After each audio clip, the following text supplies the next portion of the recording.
Welcome to Conversations About Money. Today, I'm going to be talking with Forrest Wilson.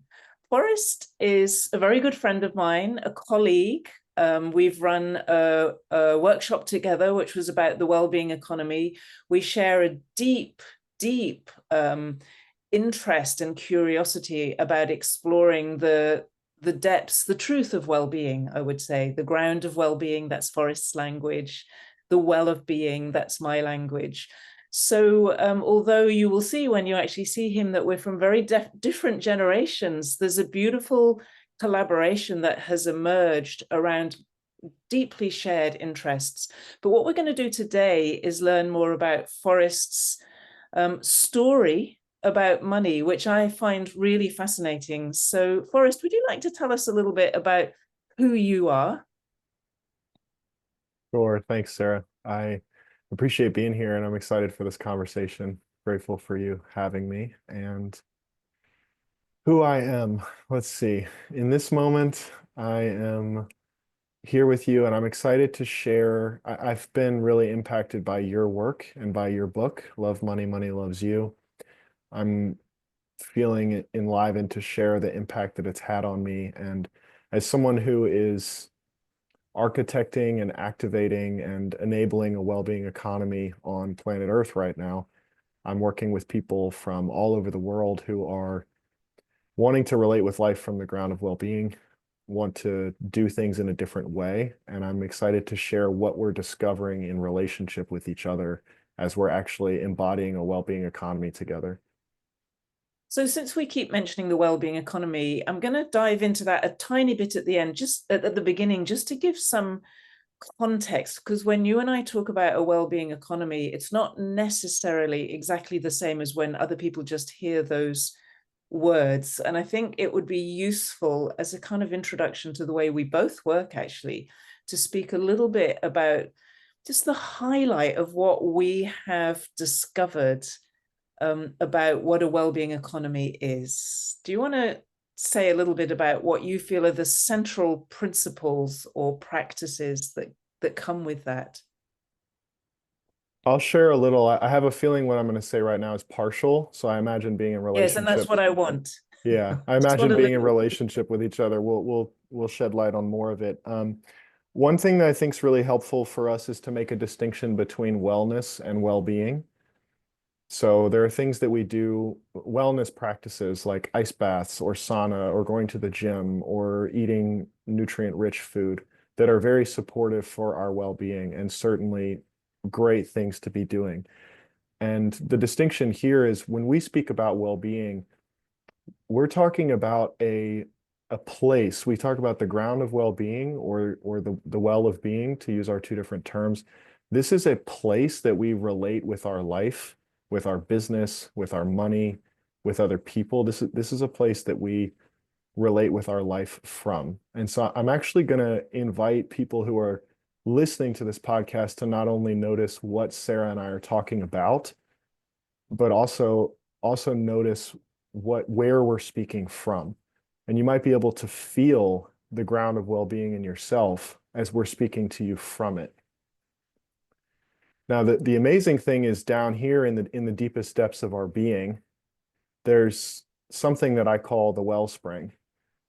And it's these qualities of goodness and truth and beauty and generativity and generosity and abundance and love that just naturally, organically emanate through us and as us because they're qualities of our true nature. We don't need to try to be these things.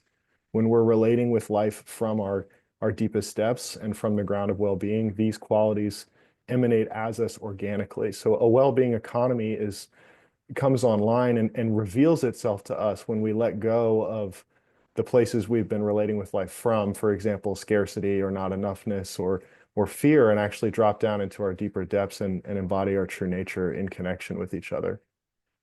You know what is so fascinating and amazing for me in a way is when I hear you talk, like it's 6 months since we did a workshop together about this, more than 6 months probably. And we talk from time to time in between, but it's not like we're working together all the time. And yet it's like the more you explore this and the more I explore this, the more we're saying the same thing. You call it Wellspring, I call it Well of Being. You talk, it's like, but and the words, the first words that you use are the first words that I use. You said goodness, truth, and beauty. How often do I say goodness, truth, and beauty?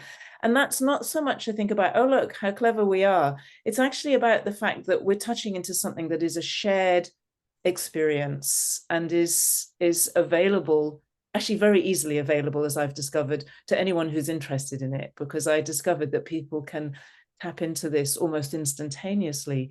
What I want to do is just draw attention to the economy piece, because then I think it's going to put the whole conversation about your journey with money into a context. So what happened for me is I was exploring this well-being, I think around the same time as you were. And the economy word came in because my work is around money. And I found that when I brought together the words well-being and economy, it was like automatically I was looking at the relationships between things. Yeah. And I found I was looking at, so what does it feel like to have a well-being economy inside my body, or like inside me and my life, inside my business, which obviously makes sense, and then inside our economy, our bigger economy. And I found everywhere I looked, what it brought in immediately was the quality of well-being along with the relationships between people, but actually between, it's not just people, between kind of the elements of life, because we have so many things that make up our economy, and that there's a relationship there as well. But it's this combination of well-being in relationship with each other that forms an economy. And I think if we start to travel back now and learn a little bit about Forrest and money, and as a young man navigating, how do you make money? How do you do the things you want to do? Because you're clearly not doing what everybody else is doing. How did you get from being, I don't know what, 16, 17, 18 to where you are now? Yeah, beautiful. I love what you shared. I feel like there's two different lines here. One is the relationships piece, and I just want to name that it's in relationship that we're discovering how a well-being economy works. And Yes. money, language, our institutions, cultures, these are phenomena that emerge in relationship. I mean, just look at language. I imagine humans initially started with something like huh, right? And out of that, we've refined that and developed it into this conversation. And the same thing happens with a well-being economy. We're changing where we're relating with our life from in comparison or in relationship to what's common on planet Earth right now. We're coming from a different place and going, how does this work here? And together we're discovering money, systems, technologies, structures, a way of being that exists in connection and relationship. So I just want to preface that and reiterate that. And I can also dive into the how did I get here question you asked. Because it heightens for me even more. I know that you're the son of an athlete, and the athletic model is very much about high performance, personal performance, although there's always a team around athletes. But it's very much it feels to me in a way the old model, that is high pressure, a lot of force, excess discipline, probably for the vast majority of people. And so even in then, and there's probably an economic model that goes with that. So that also takes me back to you and your story around this. Yeah, and I'm just coming off of facilitating a weekend here in Austin, Texas for Our Emerging Future, which is a global community that I run for people who are having embodied experiences of being future humans now. So we brought together almost 20 people for 3.5 days this weekend and evoked the field of consciousness where the future is already here. So we're relating from the ground of well-being. We're relating from our inherent goodness, from our unbounded wholeness, and actually having an embodied, visceral experience in relationship of what it's like to be a human being in the future. And I say this because one of the cool things that came out of the workshop was we were talking about different stressors and different inputs. And I feel like this is kind of like a matchmaking point or a miracle point in some of this exploration is so many people we were pointing out consistently this experience of being overwhelmed and overstimulated and stressed out by things that you could say are not for us or are out of alignment, things we're continuing to stay in relationship with, even though they want to fall away or be transmuted. And then on the other side of it, so there's too much stress from things that aren't for us, and then there's not enough stress or not enough data or inputs from things that actually bring us alive and set our soul on fire. And so we're overstimulated in some ways and we're understimulated in other ways. And we need more stimulus on the things that really give us life and bring us on fire. And we need less stress and stimulus from things that just aren't for us.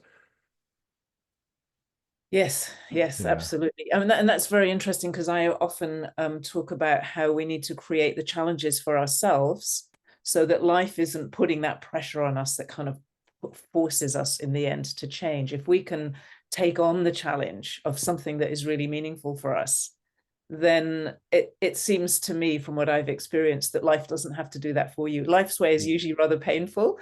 And there's a level at which pressure or challenge that you have opted into, it can be painful as well, but it's a really different experience of pain because in the end you know that you chose it and you want the growth and the learning that comes from it, and it's just so different. So that's one of the things. It takes a while, I think, to get from the person whose life is it just feels like life is hurting you, or is difficult to navigate, or is confusing, or doesn't work the way that you kind of feel that it could work. Like I really have experienced it so much myself, and I so relate to people who feel like I know there's a better way of doing business, but I just don't know how to do it. Because for so many years that's been me, you know. And really every day today it's like I'm just probing all the time, like I'm obsessed in a way with the better way of doing it.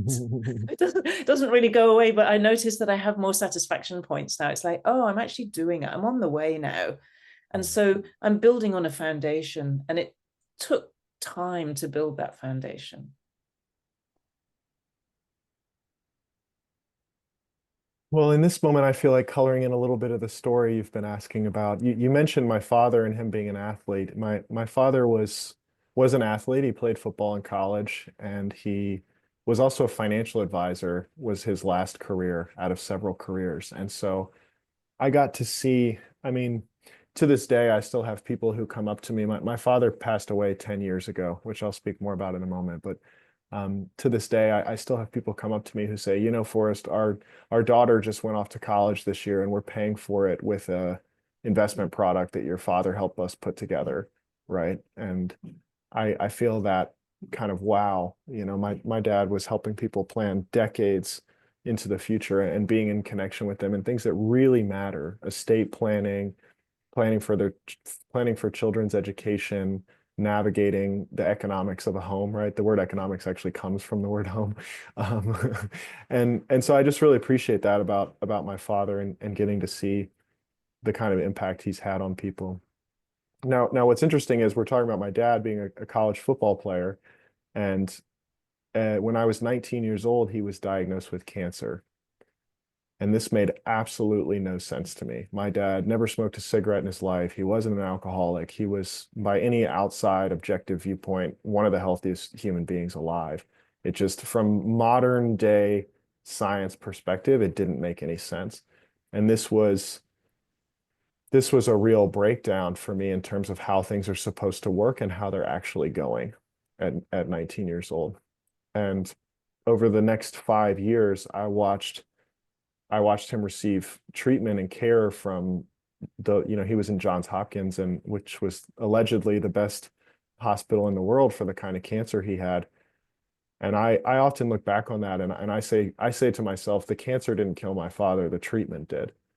Like it was the chemotherapy, the radiation, the surgeries, the nonstop pharmaceuticals. Like there's just in my body, in my being, I just get this feeling like there's no possible way any human being could handle that kind of treatment. And you look at someone who looked like, I mean, my dad was a big, strong, broad guy, played college football, and by the time he passed away, I mean, he was skin and bones. Sometimes I say he looked like a Holocaust victim. I mean, it was just terrible to see his state and his condition. And so this really disrupted me in terms of my relationship to well-being. I mean, I'm going, hey, what in the world are we doing? Something's off, right? Like it just viscerally in a deep way. And it probably disrupted at some level your relationship to wealth as well, because he was advising all these people. That was his career on money. He was probably pretty successful, and then I imagine you also ask, what's all of that for? Exactly. What's all that for? And my dad and I had a really challenging relationship when he got diagnosed with cancer, and he and my mom were going through a challenging time together. So I could see my dad was by any means by any outside judgment was doing pretty well financially. I mean, he was compared to most people, he was doing quite well. Even though interestingly, he would often say to me, Forrest, I'm not a rich man. Like that was a very common saying that he would say. And so there was deep curiosity on my side of what is actual wealth and what is life about, and how do we create the conditions in our life to thrive? How do we actually have it all in a way? I mean, how do we have the love and the life-giving day-to-day existence and the relationships and enough money to really be able to do the things we want to do and care for the people that we love, and on and on and on, a healthy, vibrant body that's strong and capable, all these things, right? It's been a lifelong inquiry for me into where do we relate with our life from, and what do we need to do to be able to have this kind of experience that's so fulfilling. So from that experience, and that you had 5 years watching him going through that process, and no doubt a lot of deep reflection, where did that take you to? Well, what was interesting was I moved to Singapore a week after I graduated from university, and I started working in project finance. And then I did the same in Dubai. So I had the opportunity to work on infrastructure deals.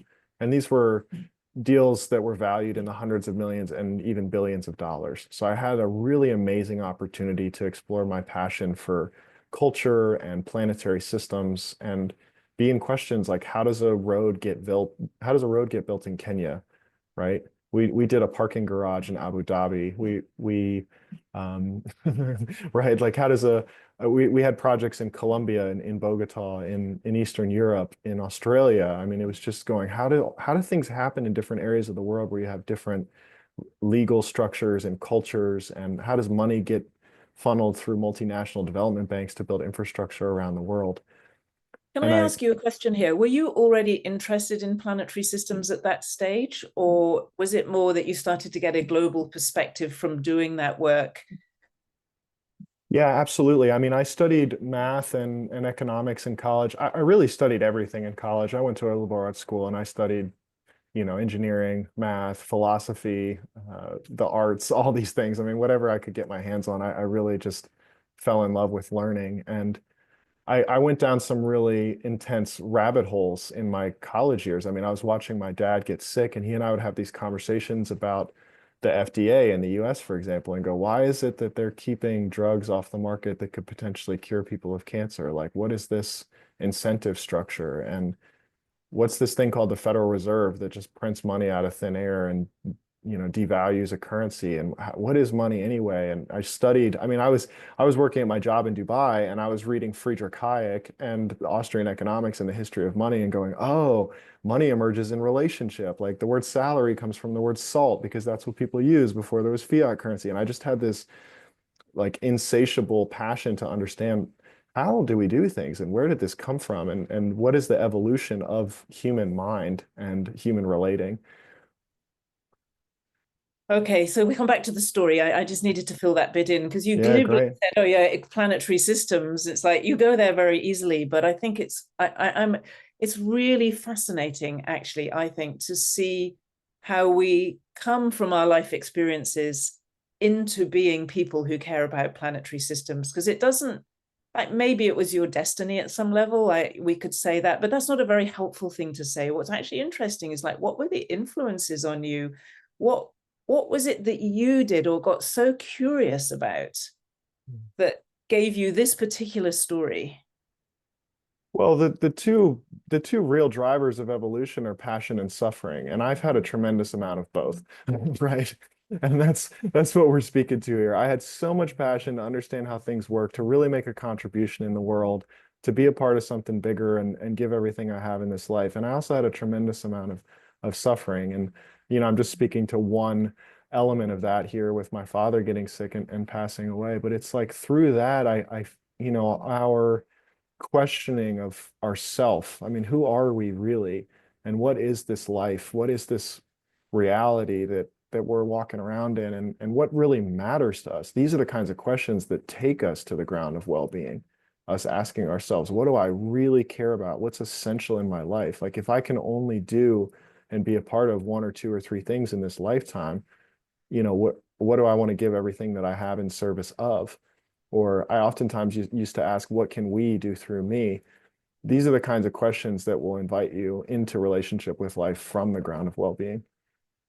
So here you were involved in these international infrastructure projects, so getting a global perspective.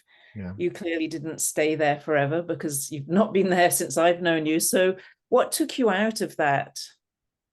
Well, I went home to see my sister graduate from college, and I looked at my father, and my first thought was, this man's going to die in the next few days. He ended up dying a few weeks later, but something, a sense of urgency woke up in me that came from nowness.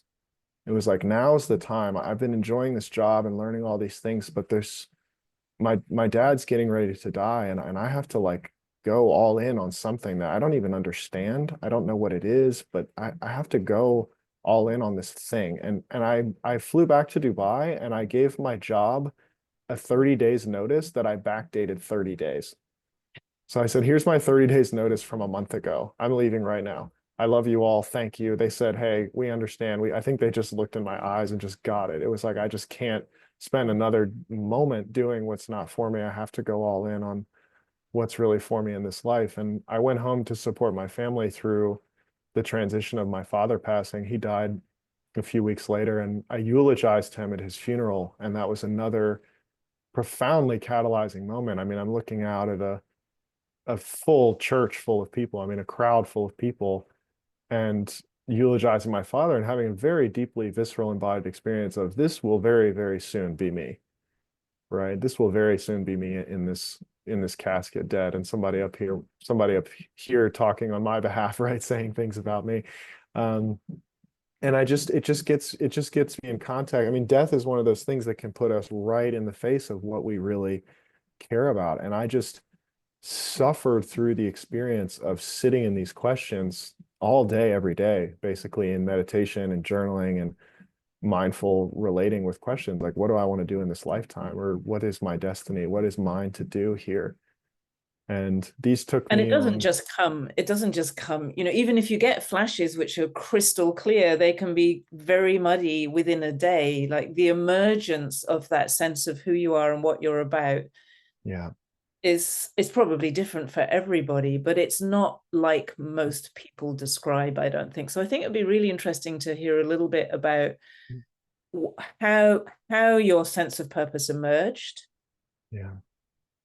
Yeah, and I mean, I'm putting my hand on my heart right now. This is where I feel care for the potential messiness of my communication to people who are listening to this conversation. I mean, there was so much that happened all day, every day for many, many, many years that there's still an integration process and a sort of receiving that's happening over here. So I'll speak to some things, and I also just want to name, I really value precision and potency, and I might not be able to bring that as potently and precisely as I want to in this moment. Well, So yeah, and I'm actually quite relieved about that. okay, beautiful.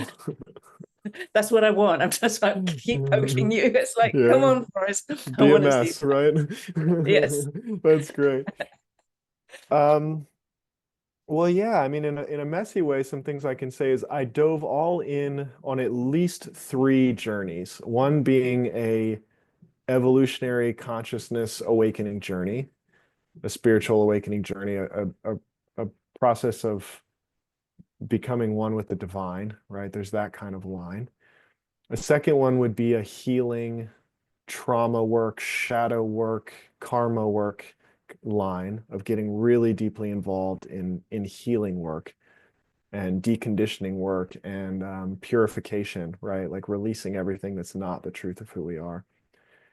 And a third would be a soul purpose journey. What am I really here and called to contribute and be a part of in this life? And those three were all necessary. You might be able to add a fourth of a well-being journey, and really, how do we resource? Where do we come from? So that comes out of the healing, doesn't it? When Yeah, we need healing, we can rarely deal with well-being, I find. yeah, and at the same time, we need to be at least somewhat resourced to be able to do the depth work. So That's right. And how are you, because this is also a conversation about money, and a conversation yeah, about money is never just about money, because right. money is about everything, actually. But I'm curious, because that sounds like that was some years. What were you doing around money at that time? How were you keeping yourself together financially? Well, it was fascinating because I made pretty good money when I graduated from university. I had a finance job. The income tax in Dubai is 0%, right? So I'm getting a paycheck. My company's paying for a 24th floor apartment on the beach in Dubai. We've got a chef, we've got a driver. I mean, it was just like all our expenses are covered. I'm saying our because there were a couple of us living in this home. All the expenses are covered. All my expenses are covered. I don't need to pay any income tax. Every single paycheck I make, I'm taking home. And I'm there going, okay, I'm going to take all this money that I'm making and then put it in an investment fund and start funding projects that I want to see thrive in the world. I'm like, I want to be a venture capitalist. That's my that's my calling in this lifetime. At the time, that's what I thought. And um, when I quit my job and I moved home, I started to dive all in on my passions.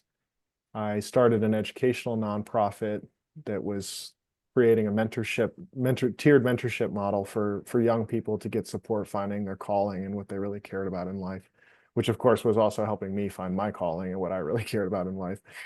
Um, I started running a startup that I had been investing in while living in Dubai. There was a startup in the US I had been investing in, and they needed someone to come in and take over as CEO because the person who was starting it was transitioning out. And I those two among many other things. I mean, in my 20s, I did everything you could imagine. I taught myself how to write code, and I built an app that I tried to get off the ground and start a company with. I worked in two different startups that raised $5 million funding rounds and had teams that were really going to the moon, right? We're moonshots, wanting to build the next big thing. I worked in a wine bar as a wine associate. I did social media marketing for companies. Um, So you just whatever, continue to make money in various different ways, in a whole very wide range of ways, actually, and quite yeah, successfully by the sound of things. I was doing okay. I was scraping by. I had enough to pay things, but I was in a deep poverty consciousness without realizing it. I was really trapped in the story of I want to do something good in the world. And if you're doing things good in the world, you don't get paid for that. You're doing it because you love doing it, not for the money. I was really trapped in that. Um, Yeah, and that's that's such a big one. So yeah, let's come back to the story, yeah. because every little bit you reveal is actually just fascinating. Mm, mm, So we've got maybe what, 4 or 5 years of deep soul yeah, searching, yeah, exploring really the inner world, yeah, more than anything. Meantime, doing whatever you needed to do on the in the outer world, so to speak, to yeah. hold things together. So what began to emerge in terms of soul purpose and your direction in life and your sense of what are you doing here? Who are you? But and what are you doing here? How is that happening?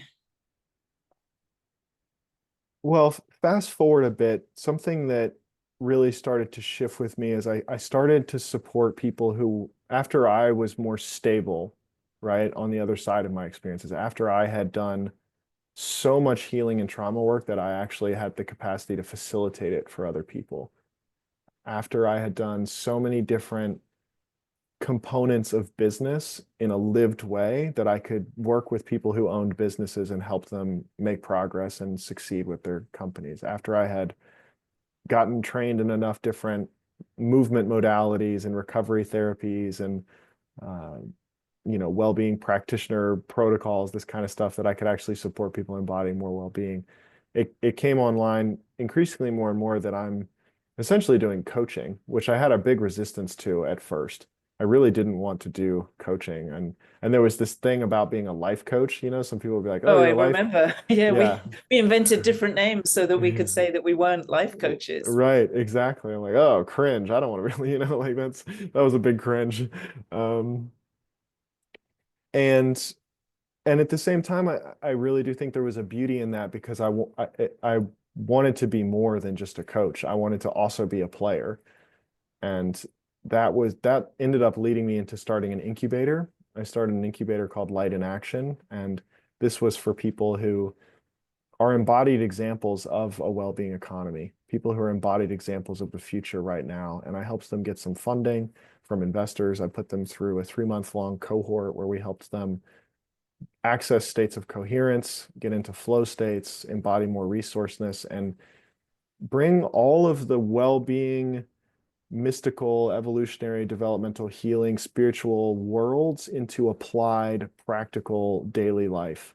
And bring, we always said, bring the mountaintop into the marketplace and get off the meditation pillow and into relationship in real time, in the moment, using all of these resources and skills in air quotes, real life, right? In the world.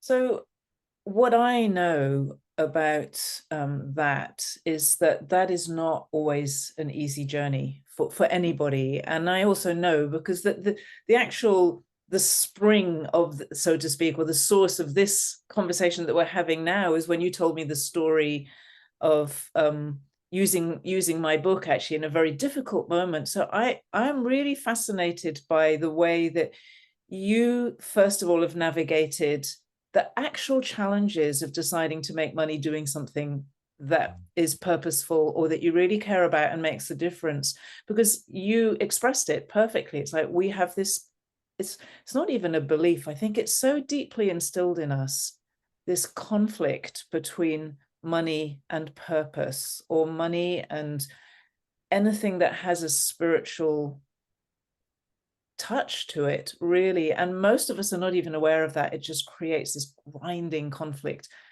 in a place that is very difficult to access. And most of us face it in the form of not having any money at all at some point, or really having to face our financial demons. Yeah. So let's talk about that. Yeah, let's talk about that. There's things that I would call even initiations that I've gone through in relationship to money. Money has been the best friend in the whole world. I mean, I just love money. It's so honest, it's so real, it's so potent.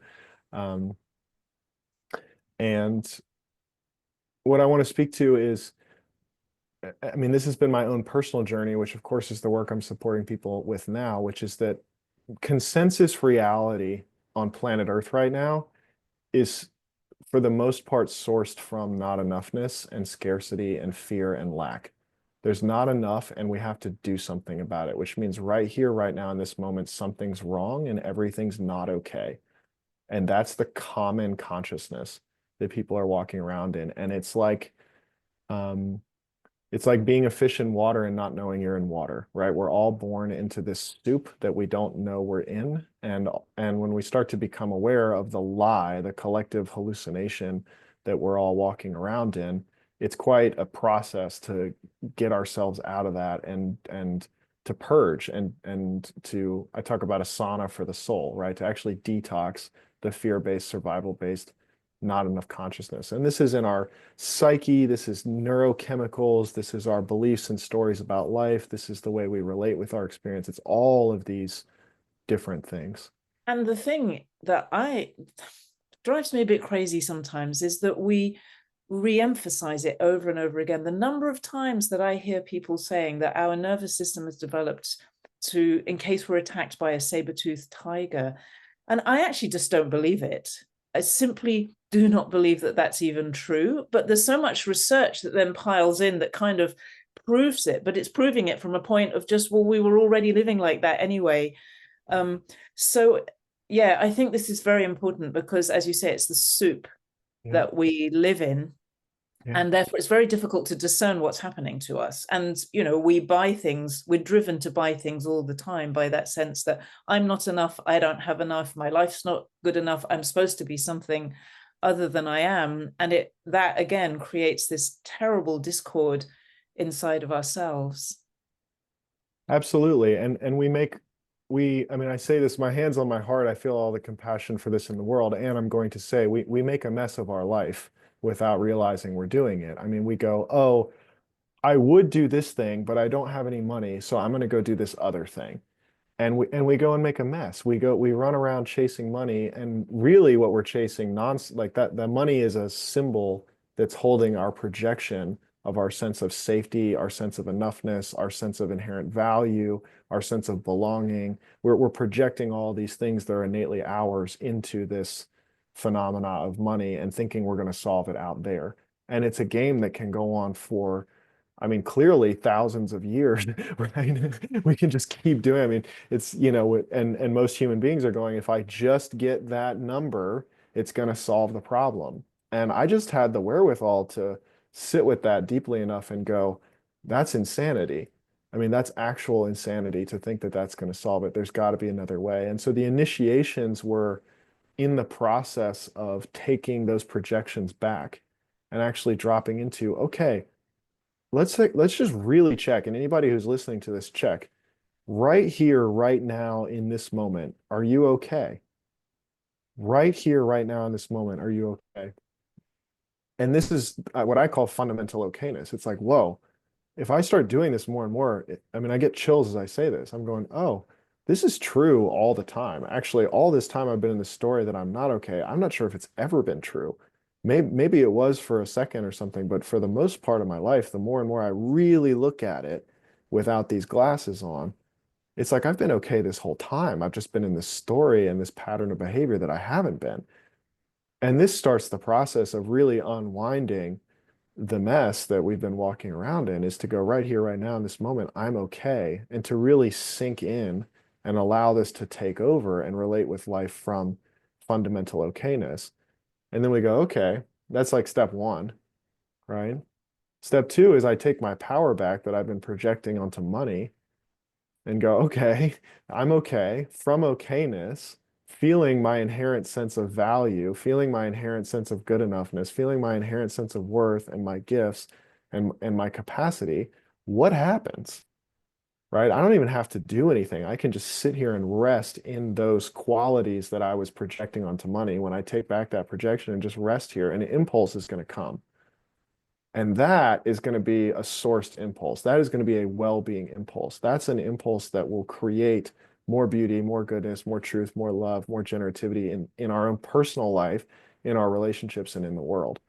And so there's been this systematic process of coming more and more from the place I'm talking about and unwinding and releasing and letting go and transmuting of where I was coming from and all those neural networks and patterns of behavior and perspective taking that I was in before. But in my personal experience, a lot of the drive for me to do some of the deepest inner work I've done is because actually there was something really not okay, didn't feel okay on the outside. And it might be simply, that I was trying to figure out how to pay my rent, or there was something I really wanted to do and I didn't have the money to do it. Of course, this happens also with our health and our relationships, but this is a conversation about money. So let's look at it from that perspective. So, of course, there's a desire constantly to learn more, but I've found that those times of extreme difficulty have often created the real changes in me over time. And for me, it's been like I actually had to solve the problem. I had to pay the rent. It wasn't just that I could feel okay inside myself. I had to pay the rent as well. Yeah, So, absolutely. have you had those kinds of experiences too? That just like really challenging stuff. Absolutely. Incredibly challenging stuff. And the equation is, how do we get the well-being and the practical results at the same time, right? That's what we're speaking to here. Yeah, And but to tell the story, just tell a story or two about things that you actually had to deal with. I have one in my mind, and I shouldn't. Well, maybe I should prompt you actually, because it really landed with me, where you said to me, I'm just going to give you a little bit, because it stuck with me, and so it might stick with other people. You said that there was a day or a night where you found yourself literally like you didn't have anywhere to live, you had nowhere to go. And I think I had probably given you the advice. Maybe you spoke to me and I said to relax. Yeah. And I always remember you saying, yeah, but how on earth can I relax Right. in this Right. situation? That that situation goes to the heart of what we're talking about. Yeah, exactly. Yeah, so this was, what is it, 2025 right now, January 2025. So this is about 5 years ago. I'm 28 years old. I'm actually in Austin, Texas, where I am right now. And I ran out of money completely. I had $4 to my name and I had at least $10,000 of debt. So I'm at least $10,000 in debt. I've got $4 in cash and nowhere to live. I mean, I actually ran out of money and it got to be nighttime and I didn't have a place to sleep. So there was one night in my life where I was homeless and didn't have a place to live. And I slept in the grass outside of a church that was gated off and locked up, but I'm sleeping in between the road and the church on the grass, like kind of hiding behind this wall so that no one could see me and just doing my best to stay safe. Thankfully, it was warm out and I could do that. But I remember you and I speaking, and of course, I'm in the consciousness of I have to do something to be okay. I got to get a place to live. I have to get some money. I got to do something right now so that I can be okay. And you and your book are telling me, Forrest, relax, right? And I'm That's like going, the how worst could, advice in the world. yeah, I'm like, how could I possibly relax right now? I have to do all these different things to be able to relax. My capacity to relax and my ability to relax is dependent on my environment, right? Which we could say there's truth in, but you were inviting me into such a more empowered relationship with life, which is like actually no matter what is going on in life, no matter what is happening, we can relax. It's available to us in every single moment. And I found I was walking down the street at 3 o'clock in the morning this night that I was homeless, and I realized what had happened. I had this moment where it just dawned on me. I had one of those big aha moments. It's like, oh, when I was a kid, the threat from parents and teachers and all this stuff was always, if you don't go to school and you don't get a good job and do all the things you're supposed to do, you're going to end up homeless. And I just had this moment of cracking up because I went, oh, I unconsciously manufactured the thing that was supposed to be the death of me so that I could stand here in this moment and realize I'm totally okay. And it was like this big thing just lifted right up out of me. And I had this moment of, all right, well, I don't have to do that again. Right? Like, this has been great. And now I don't have to be afraid of being homeless anymore because it turns out I'm still fine. But I also don't have to be creating it in my life. Right? I'm Yeah, not in, and everybody doesn't have to be homeless. Everybody doesn't have. We all have our own stories. Sometimes yeah, people get scared and they say, "Oh, Sarah, I don't want to have to be like that." But it isn't. right. We each get what suits us, Yeah, yeah. and that's a perfect story for you. I mean, we could look at this like, what's wrong with a young man having to sleep on the grass for a night? Nothing. Right. Exactly. Exactly. Except for my former self, he's going, everybody expects this of me. I've always been smart. I've always been capable. I was doing all these amazing things, and now I'm out here like in air quotes pursuing my purpose and ending up homeless. And like, this just doesn't make sense to anybody. Wasn't quite what you had in mind. Yeah, it's not quite what Not we're the signed up hero's for. journey of the Yeah. passionate, It's purpose-centered just entrepreneur. limping down the street. No, no, no. I was fine. I was fine. Um, but I want to speak to the invitation to relax. And I had come out of, I mean, I was an athlete my entire life where the message was always push through the pain, harder, harder, harder, more, more, more. I played every sport that you could think of. So I got that message intensely. I had a dad who was a college football player. His father was in the military, right? There was just this very militant, masculine, do the hard thing, shut up, like, right? Like just do what you're told, push through the pain.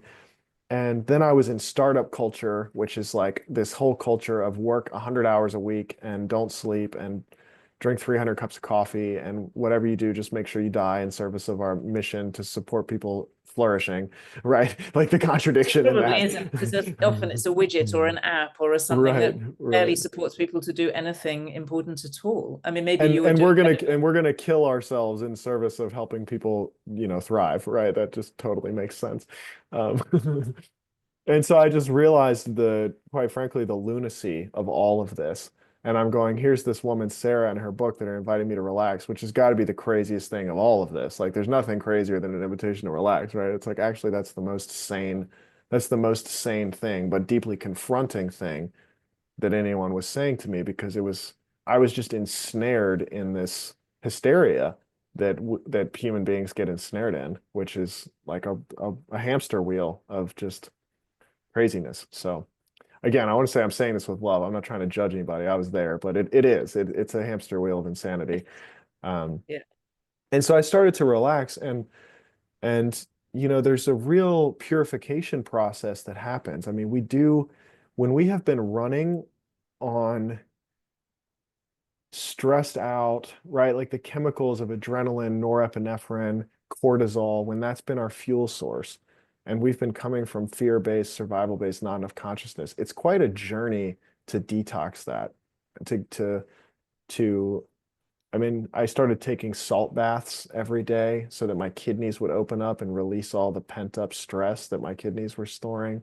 And you invited me to take lemon baths, which was really opening up my subtle energy field. The deeper I relaxed, the more stuff was coming up and out to just be transmuted or released to be let go of. And And that's not always easy either, is it? Because when it's no, coming out, you actually feel yeah, that it's true and real. right, right. Yeah, it's really a skill to be able to go, okay, this is happening right now, and it's real in air quotes, but it's not real.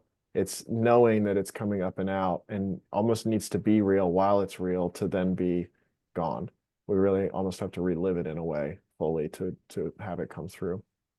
Yeah. Is at least a perspective. And yeah, I mean, as we're doing this, the another thing that happens, we're getting a little deeper into the process here, but it's like our entire mind, there's a process of emerging a new mind. Like my mind prior to this process was sourced from fear and not enoughness and scarcity. So my neural pathways, the myelin sheath, the perspectives about life were all sourced from and infused with that consciousness and vibration and energy. And as all this releasing's happening, it's like I could literally feel my brain get softer and mushier and more plump and juicy and adaptive. Like the actual brain itself was starting to soften and become more dynamic. And from this tone of relaxation and resourceness, a new mind comes online. It's literally the entire, yeah, go ahead. Yeah, well, I'm curious about this. I was talking yesterday with somebody about running a course for men about money, because he was saying for men, the idea that money is about love, Mm, it feels really soft. And mm, what you're talking about here is this softening actually of yourself and your brain. And you're talking about it as a new mind. Now, that new mind, I think, is very attractive to the masculine, to men. Like we want to have a really good quality. I would say we, I'm not a man, but I think that that's a very attractive thing. But it's quite challenging to most of the masculine stereotypes. So I'd be curious if you could pull a bit more out around that. Yeah, absolutely. I have had the privilege of supporting so many men in my life. I have a background doing men's work with men, and what I would say to any men listening to this, or women who want to understand the male experience more, is there's an opportunity here to embody a polarity of softness and strength at the same time. And you could imagine a deeply, deeply, deeply loving father figure who accepts you and honors you and treasures you exactly as you are, while is also challenging you to bring more in the moment. And so there's And this has boundaries that are nurturing, nourishing boundaries rather than exactly. punishing boundaries, but has the clarity and the strength to model as well as encourage. I think that that's a very important thing in there. Exactly. I recently was in a hackathon with a startup, and there was an investor there who started speaking as late stage techno capitalism, and I was speaking as the well-being economy, and there were, I don't know, 20 people in the room, and it very quickly You became were kind evident. of like, it's like you were stepping into the shoes of literally speaking as those things, Right, as those, exactly, as those yeah. things. And um, I think the well-being economy can take many expressions. And in this moment, it was very obvious to people in the room, this is like a parent-child dynamic. And the well-being economy is sitting here holding late-stage techno-capitalism, essentially throwing a temper tantrum, and also blaming itself and shaming itself and calling itself names and all these things And then with, hiding as well, and then hiding hiding, everything right? that's actually going on, the truth, the gritty, nasty truth. And so from this unconditionally loving father energy, which is, I love you exactly the way you are, and there's quite a bit of challenging, confronting, like if anyone's actually watching the video, you'll see my hand make a gesture that's penetrating through all the crap and really getting to the point, right? It's a quality of consciousness, it's a quality of our true nature, of awareness itself, to cut through all the crap and get to the point. And so I'm cutting through the crap to techno-capitalism and going, hey, look at what you've created, right? As you're becoming aware as you're becoming aware of what you created, how does that inform what you want to create next? Right? Cutting through the crap and getting to the point. Look at what you can do. What do you want to do now as you're becoming aware of the consequences of what you've done? And so much love, this big containment gesture, if anybody's watching, it's a big containment gesture. I mean, when a 5-year-old's throwing a temper tantrum, this is the kind of gesture of wrapping a 5-year-old that we do, right? We go like, hey, honey, we love you no matter what, but you can't pull on my hair or punch me in the face right now. It's this containment thing. And that's what the well-being economy was bringing in relationship with late-stage techno-capitalism. I love you exactly the way you are, and we're not going to talk like that.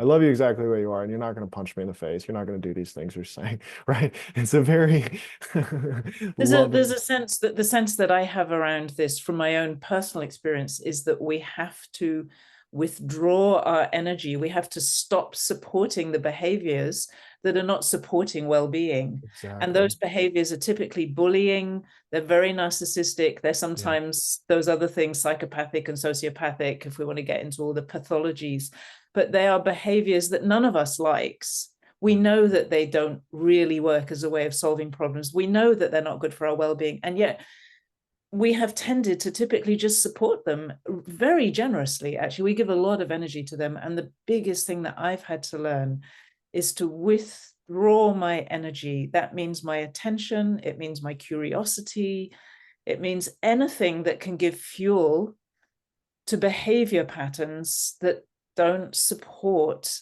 this deep well-being, not only of me, but actually of us as a society, and as a civilization, as a species.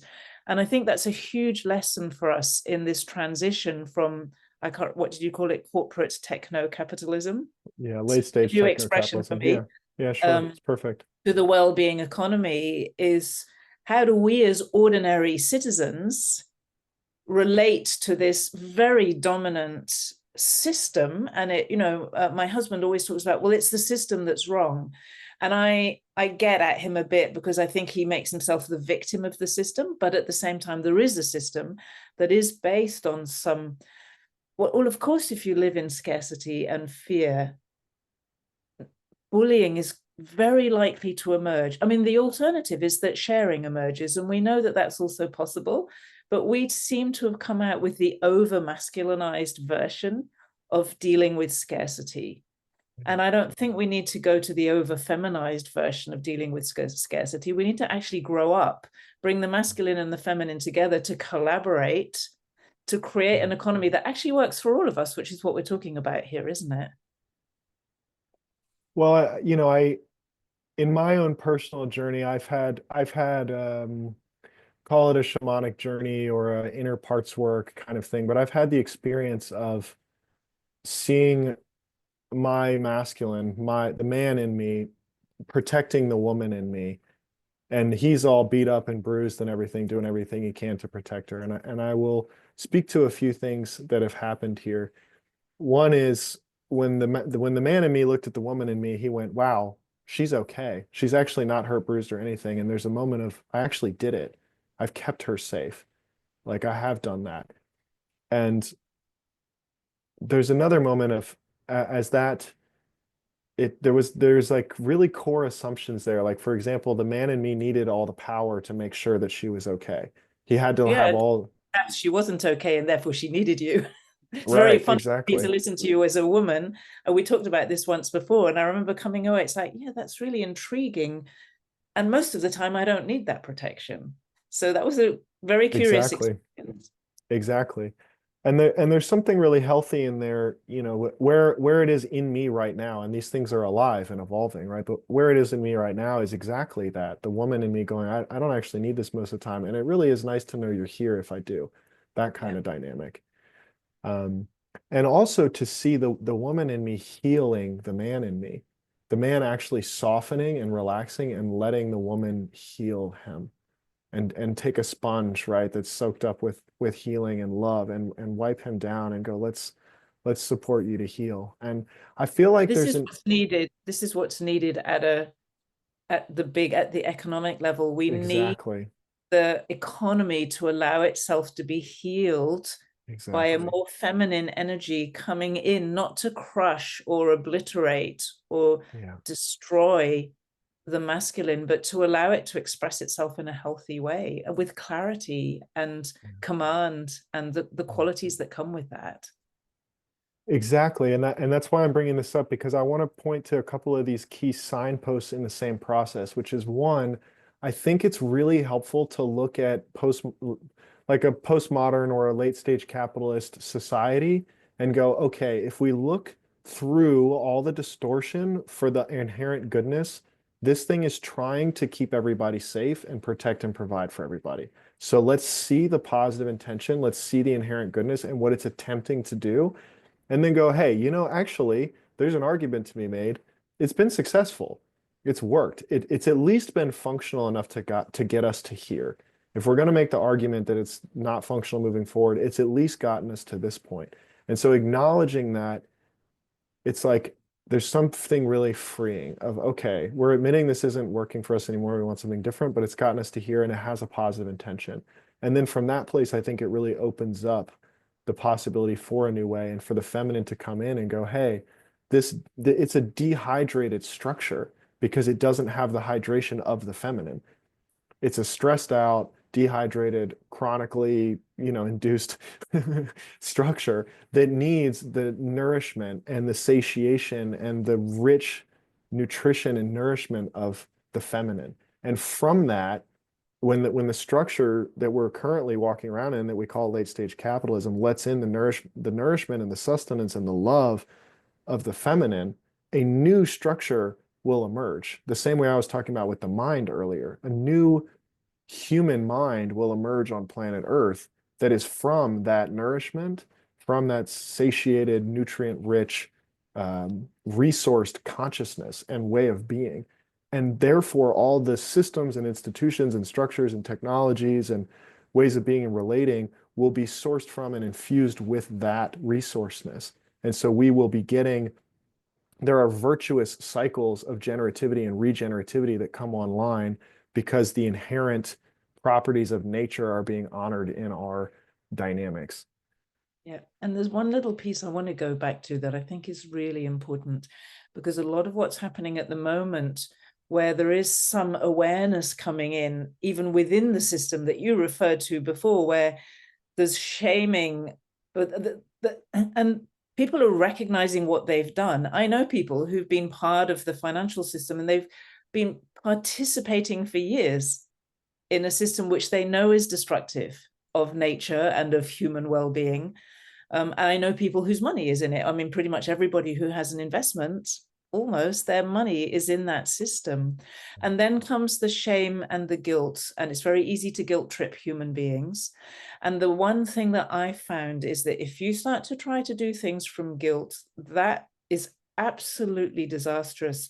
So I want to draw attention to it because we so easily go to feeling guilty and we feel rather self-righteous there. I find I used to think feeling guilty was the right thing because it meant that I was somehow I realized that I'd done something wrong. And it took me a long time to realize that guilt actually is a trap and was holding the whole system in a very challenging place. And it was only when I started to take responsibility that I was able to free myself from that. I had a long journey with guilt, but I see that so strongly in what's happening at the moment. And I think it's going to likely to get stronger. It's like people are going to want to make companies feel guilty, and they're going to want to make the people who've done all this harm feel guilty, or they're going to feel guilty themselves. They're going to turn it back in on themselves and say, oh, I feel guilty because my investments are supporting companies that are doing all this damage and all of this. And none of that is actually going to create the change that we're talking about, that you beautifully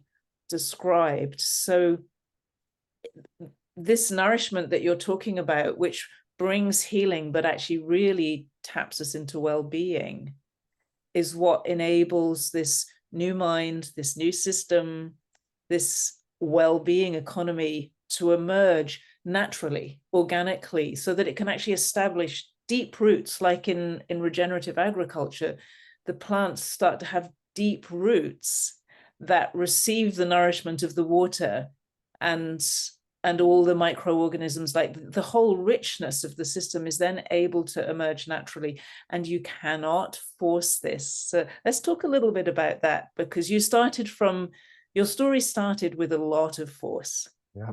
And now we come to a place where well-being, if there's one thing that's true about it, whilst somehow everything in life is included in there. So it's not that force never has a place, there's force everywhere. But what we're talking about in terms of developing it's not a new economy, an economy emerging out of what we have now. So it's an evolved economy. This relationship with force. Yeah. And I love that you're saying it's not a new economy, because when this conversation was happening during the hackathon, I found myself asking techno-capitalism, how old are you? Right. And there was an interesting exploration around, well, maybe it started in the Industrial Revolution, so it's a few hundred years old, or maybe it started in the Agrarian Revolution, so it's 10,000 years old. But then I looked at the well-being economy and I go, how old is the well-being economy?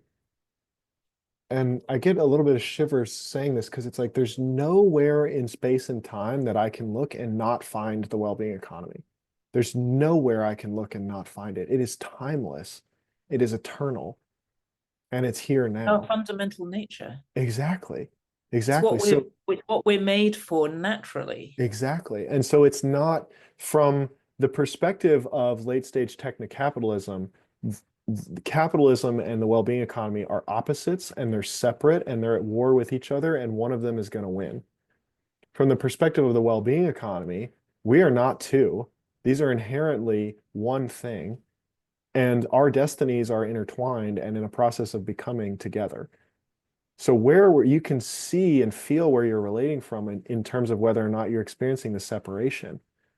From the perspective of the techno-capitalism side, it's going, one of us has got to win here. This is a war, right? And from the perspective of the well-being economy, it's going, hey, I actually don't have anything I need to fight for, because there's nowhere I'm not, right? So I love you. And I'm also going to wrap this in really healthy, it doesn't mean there's no boundaries, right? There is that masculine father-like structure we were talking about. So I just want to bring that as part of the exploration here. I heard John Peterson from the Arlington Institute, I heard him say the other day, and it really struck me. He said, you know what? He was probably talking about the elites of the world, but, the people who run systems that produce that techno-capitalism, he said, the honest truth is they don't have any clue how to run a different system, because they are super successful at running the system that they've developed. We see this even in the story of intergenerational wealth, where the older generation, the multimillionaires and billionaires, have created wealth a certain way. The next generation doesn't want to do it the same way, right. But it then doesn't work in the same way either. They can't. It's like there's an evolution going on.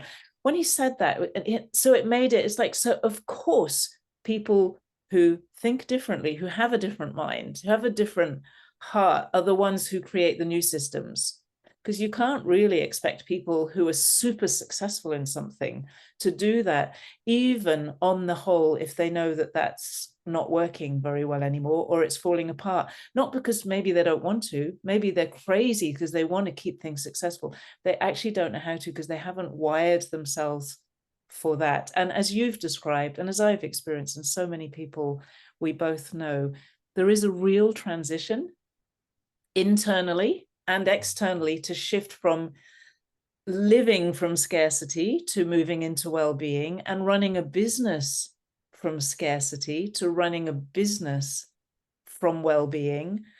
I would actually like to add a little bit. We could say we've come to a conclusion, but I think bringing it back to business is the place where most of us are able to contribute individually. The economy is very grand. And yes, every little thing we do contributes to the whole. But for many people listening, our own business is where we make a difference. So let's talk a little bit about the transition from sales and marketing, the things that really are the engine of a business, assuming you have a decent product. Many people who coach or who want to change the world, they have something good. They know that it works, but they struggle so much to do business around that. What Absolutely. have you learned about that?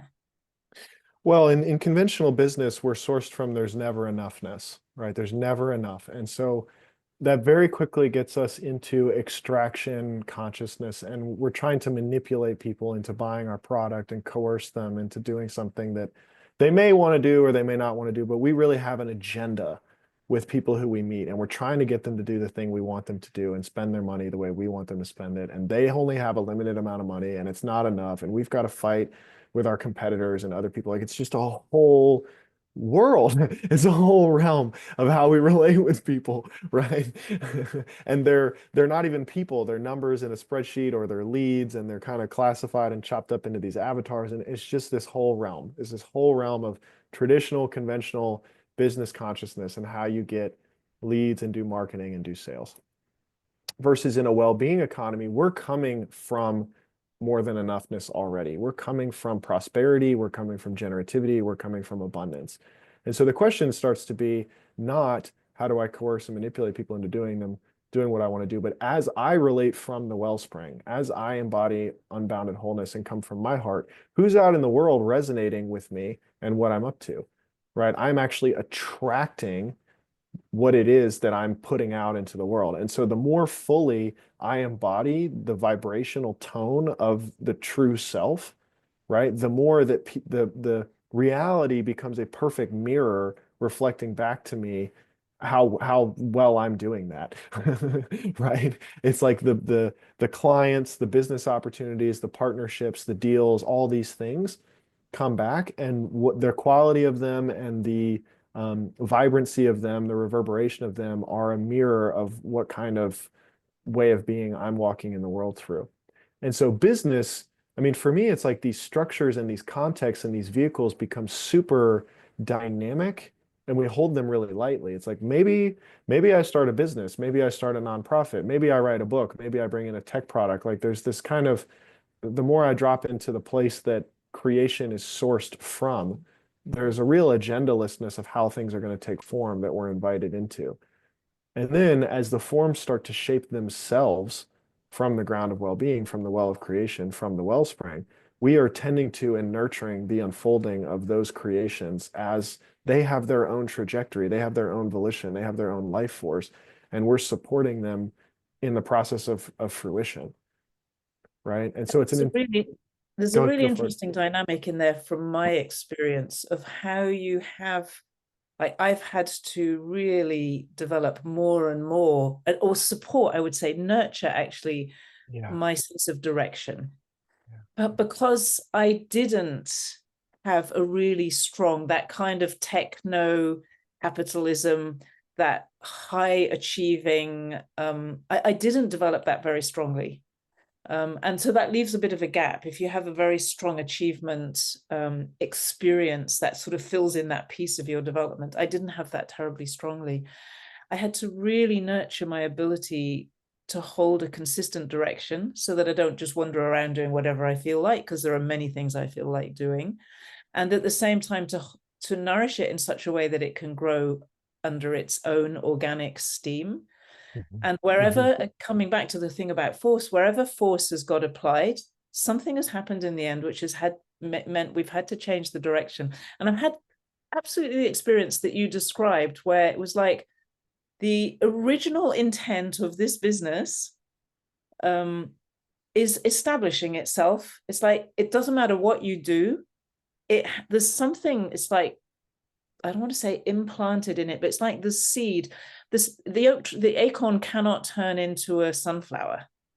So there's a seed in there that is growing in its own direction. And it's like it has to be fulfilled in that way. And when I or other people try to push against that, try to turn it into something else, it just doesn't work. And we can push for a long time because we have that experience and practice. But it will always grow true to its nature, which makes it important that the seeds are very, very good quality, actually. So that's been a very fascinating experience for me, which has been difficult at times, because things that I thought, should go this way, actually it turned out they had to go that way. And at the time it was like, oh gosh, this is really hard. I don't know if I want this. I don't know if this is right. And it always turned out, it's like, oh my goodness, that's what I was looking for all the way along. And I had to realize that I didn't know how to enable that to happen, because I still have a lot of the old paradigm in me. So I still come from my old way of thinking to some extent to create new structures. And it was like the structure pushed me into place. It's very interesting to see that happening. And I had to, it's very humbling experience. Like, oh, you actually you had the vision, Sarah, but you didn't know how to do it. And, but the vision knows how to do it, if you like. The seed knows how to do it. But I had to nourish myself a lot through that. Not to run away, actually, from the painful parts of it, or not to just change direction. It's like, oh, this is all going wrong. I'm just going to go this way. So I think something about how we nourish, or we allow, when I say nourish myself, I had to allow the well-being to support a direction that at one level I've chosen. Another level, I feel like it was offered to me, but I'm the one who has to say yes every single day. I could walk away any moment. Probably I can't. I'd probably walk away and feel like, nah, that's not right. But that's the truth is also that we can. So in terms of how well-being then plays into business and nourishes everything that we do in that business, and requires this clarity and quality mind that can make wise decisions, not just kind of very goal-oriented decisions, but actually whole wise decisions. That to me then becomes, first of all, so attractive, like I don't want to do anything else.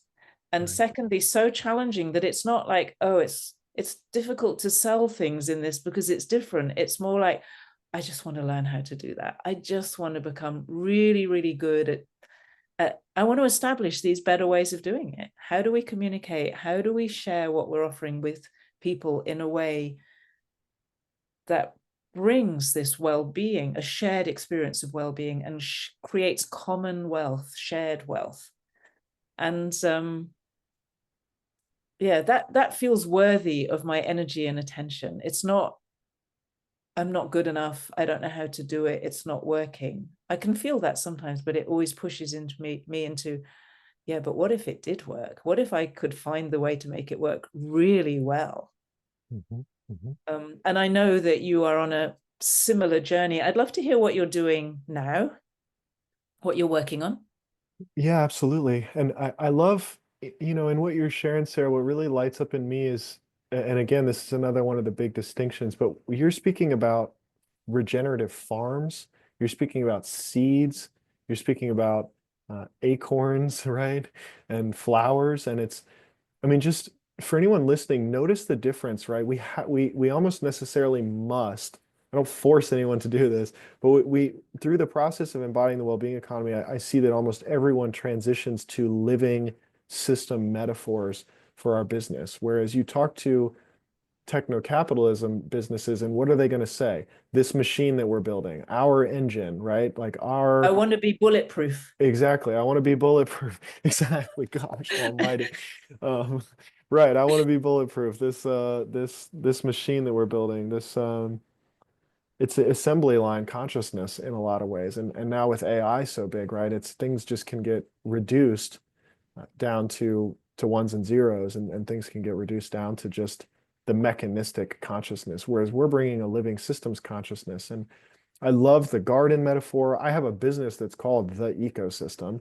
That's actually the name of my business. I'm working on the social scaffolding, the socially constructed reality that's the backbone and the technical infrastructure of the well-being economy, which I call metacelium, the mycelial network of this emerging meta ecosystem.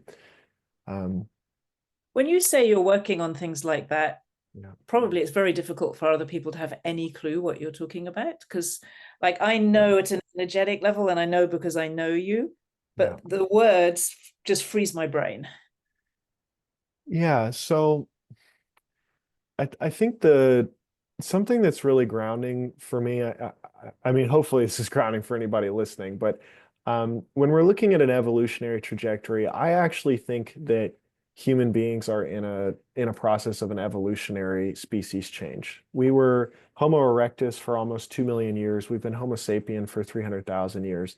And in my opinion, we're in the process of becoming the next iteration of our species, which I call Homo luminous. Some people call it Homo universalis. Um, but my work really in the world right now is supporting human beings and humanity through this evolutionary inflection point into the next iteration of our species. I just So want to what do you actually, ground I'm that. really asking you, what do you do? How do you do Yeah, that? Like I get that. yeah, We get that. Everybody gets that because that's what we've been talking. What do you actually do? yeah, Like, how do yeah. you do So that? In the end, we actually have to do something. And I think you're doing some really interesting things. So yeah, absolutely. I'll speak to a few of them. One of them is I just finished facilitating this 3.5 day weekend that I mentioned earlier. And so what we do is when we're relating from the ground of well-being and when we're playing with the next iteration of humanity and the next iteration of our species, our relationship to time changes. Our relationship to doing systems change on planet Earth changes. So step one would be here we are in this moment. What is today? January 2020, January 22nd, 2025. And there's a future we want to get to. We have a vision for it, right? And we need to get from where we are in this moment to that future. The more we do this work, the more we realize that we're actually in the eternity of now. We're walking around in the eternity of now. And so the arrow of manifestation turns around. We don't need to get from where we are to a future. We can open up and allow ourselves to receive the future that's ready to be born into this moment. Now, phase three is we start to do this at a deeper and deeper level, and we become so saturated and so nourished and so plump and juicy, right, that we're emanating the future in this moment. We are so fully allowing the future to flow into us that we are living from the future. And so one of the things that I do is convene labs where human beings get to come together and let go of what we've been doing, open up to allow the future to come in and have it coming through us so palpably and so pervasively that we're having an embodied experience of being future humans together right now. We're not conceptualizing it. We're not brainstorming it. We're not thinking what it would be like. We are living it in the moment. So that's one. I'm just going to give that one thing and yeah, pause. I so can that keep going. yeah, no, that's cool. That's cool. Do you want to talk a little bit about the fund idea that you're working on as well, or is it too premature for that? I can speak to that. I want to say a couple more things about this though, because Yeah. this really gets in. So I have what I call a field first approach, and field meaning field of consciousness. And so what we're doing is the more of us who are relating from the ground of well-being, the more of us who are embodying the future in this moment, having the embodied experience of being future humans now, together we are creating this beacon, this Wi-Fi router of these qualities that we were speaking about earlier. More than enoughness, generativity, generosity, love, compassion, insight, clarity, precision. These are exuding out of us because we can't help it. It's just who we are, right? This is the wellspring. And so my game right now on planet Earth is how many people can I get relating with life from this place and having this experience? And then how potently and palpably is that happening? Because we're creating a shared resonance field together, where together we are embodying the vibrational tone of our emerging future in this moment right now. And from that vibrational field, as we were talking about earlier, of sourcing a new mind, from this vibrational tone where the future's already here, then in relationship with each other, the way things work becomes evident to us. The way that money works, the way relationships work, our systems, our institutions, our governance models, all that becomes evident. And so I am holding space for and tending to and facilitating and nurturing this process of emerging a new human mind through this field first approach. And And are you doing that largely with business people? I'm doing it with People I'm doing it with all kinds of people. I do it, let me just give you a few. Business yeah. people for sure, well-being practitioners, investors, corporates. I have Fortune 500 clients.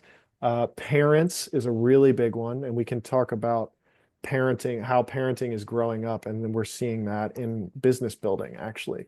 I have to say, I've always found that if you're dealing with people who run businesses who are almost always parents, the whole family is a part of it. Yeah, yeah, absolutely. Absolutely. And the way we approach our children shows up in the way we approach our business. Like, do I say, oh, I want to have a kid so I can raise an athlete who goes to Harvard and becomes someone that makes me happy, right? That's old world consciousness versus, oh, here's this beautiful being who's coming in with their own innate gifts and passions and curiosities and wisdom. How do we create an ecosystem for happy, healthy, fulfilled individuals to thrive and cultivate their curiosities and pursue their passions? That's what I'm doing with businesses. I'm going, how do we create an ecosystem for happy, healthy, fulfilled businesses to be able to share their love in a well-being economy? That's what I'm doing, right? I'm going to pause. Yeah. So the fund, you asked about the fund. I was curious about the fund because you mentioned that to me the other day, which was new to me. And Yeah. it was, for me, it was a really interesting evolution of your money story. Yeah. Yeah. Because as I said, these conversations, which start as a conversation about money, always go all over the place. But I do really like to bring the money piece in because it's so grounding. Yeah. Yeah. Well, the fund is, the funding for me is resources. And so as I'm working with this ecosystem and creating the conditions for happy and healthy and fulfilled human beings to thrive, the fund is like the water and the sunlight and attention and care and love to go to these projects that are sourced from a well-being economy. And right now, what I'm seeing is that investors want to invest in projects that are from the leading edge of consciousness, right? And I'm going, okay, well, everything that's coming out of this ecosystem is from the leading edge of consciousness, right? And investors actually want to join in on the game and go, I don't want to just conceptually get it. I want to have the embodied experience of living it, right? And then people, I mean, if anybody has ever been to a startup conference in the last recent years, it's like there's not any innovation happening. I mean, there's a few innovators on planet Earth right now, but a lot of it is like, oh, I made the Uber for drop shipping for 18 wheelers or something. You're just going, this is not creative. It's not innovative. It's just like copy, paste, and change the logo kind of way of doing business. And so I feel like there's such a deep call from the heart and soul of humanity to reconnect to the artist in us and the place in us where we just have unbounded creativity and want to bring forth things that really support a more vibrant and beautiful and rich living experience. And so for me, supporting the people who are a little bit scared to trust that there's more resources here is a byproduct of a fund. Giving investors an opportunity to invest in projects that are sourced from the leading edge of consciousness and the new way of being is an outcome. And then for the ecosystem itself, bringing in the love and the resources and the care and the nourishment for this to really turn into a forest, right? To turn into a forest. And businesses flourish. We find the model exactly that can flourish because that's also exactly such a challenge. And when it's so clear that the way we partner and connect, people say all the time, oh, well, we all need to collaborate. collaboration is absolutely essential, but we don't all need to collaborate. Can you imagine if I had to collaborate even in everyone in the town I live near? It's absolutely inconceivable. And but how we form the interconnections between businesses in order for the forest to flourish.